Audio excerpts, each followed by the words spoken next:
Olá, Pebers! Está no ar mais um podcast da PebMed, o maior portal de notícias e atualizações médicas do Brasil. Essa série é um oferecimento da parceria PBHA, a união do portal com a maior instituição de ensino e pesquisa da América Latina, o Hospital de Amor, novo nome do Hospital de Câncer de Barretos.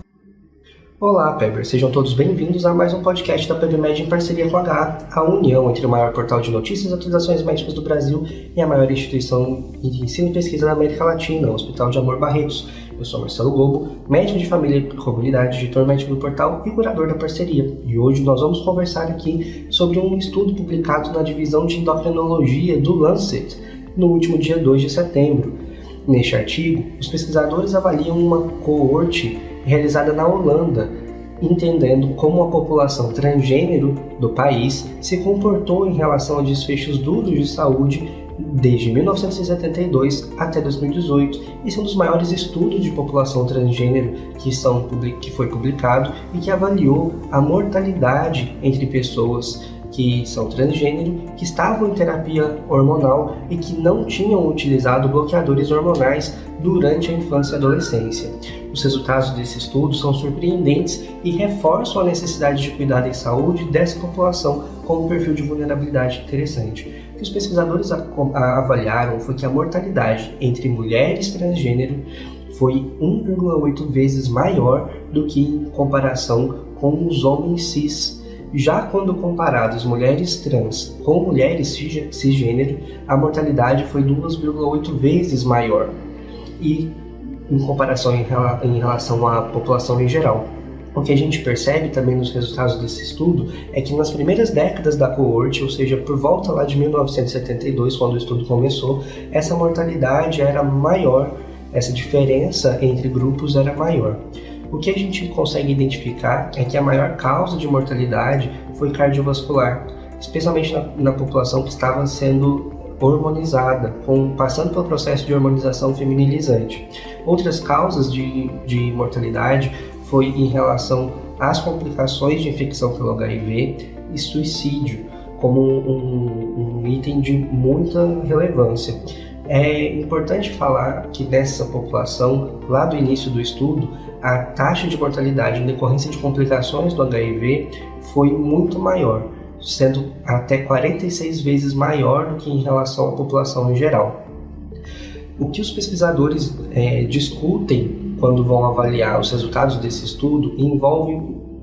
dois aspectos importantes. O primeiro é em relação ao acesso ao tratamento e o acesso ao cuidado em saúde em decorrência da infecção pelo HIV, que na década de 70 era bastante limitado em relação ao que nós temos hoje de oferta terapêutica de acesso à saúde. Outro ponto importantíssimo quando a gente vai comparar as questões sociais de acesso à saúde dessa população, mesmo num país desenvolvido como a Holanda, envolve a aceitação social e a despatologização do processo da transgeneralidade, da transexualidade na população como um todo. Isso é interessante até quando a gente vai observar o título do estudo, que, como foi registrado pela coorte lá em 72, envolvia um termo que hoje já não se utiliza mais, mas que é um termo nosológico, associando a transexualidade a uma condição de saúde denominada disforia de gênero. Um outro ponto muito importante que os pesquisadores destacam é em relação à mortalidade cardiovascular associada à terapia hormonizante. O que a gente entende? Existem uma divergência de protocolos e, de acordo com a utilização do bloqueador hormonal, do bloqueador antiandrogênico escolhido, seja a ciproterona, por exemplo, ou a espironolactona, você tem perfis de mortalidade cardiovascular diferentes.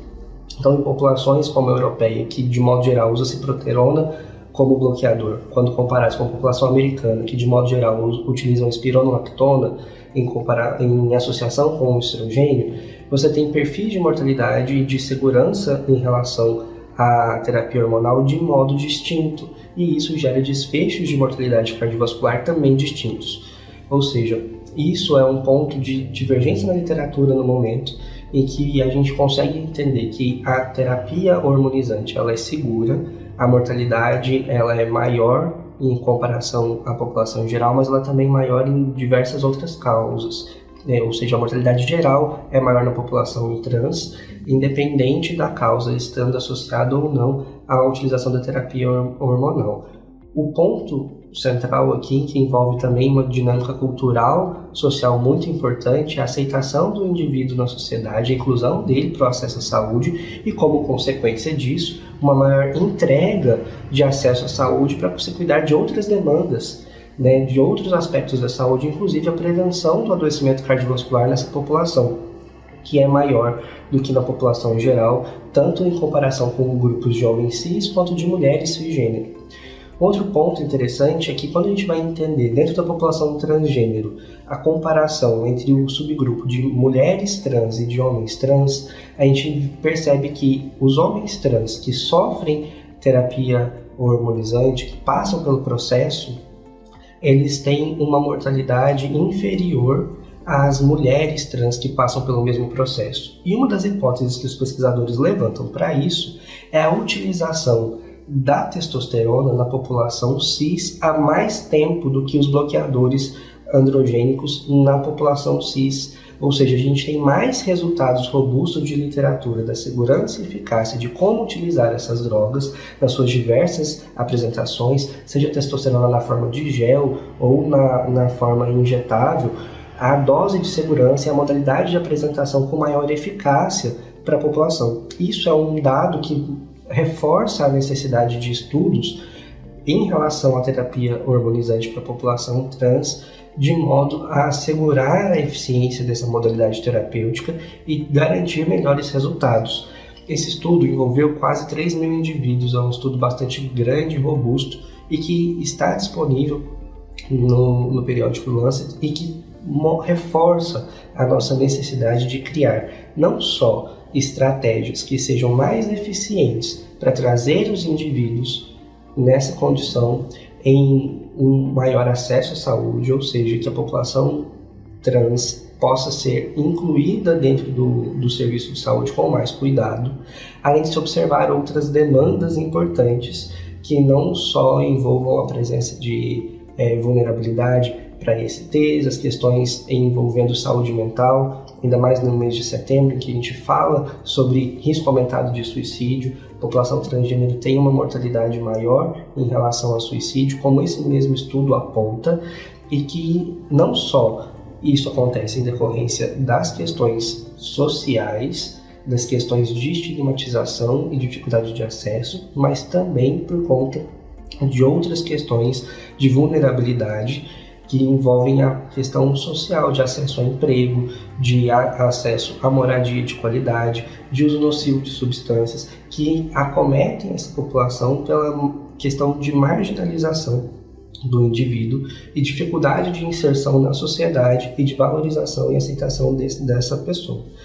Um ponto outro importante desse estudo é que, com os dados dessa coorte, a gente consegue comparar os indivíduos que são adultos e que iniciaram a terapia hormonal após a puberdade e que não tinham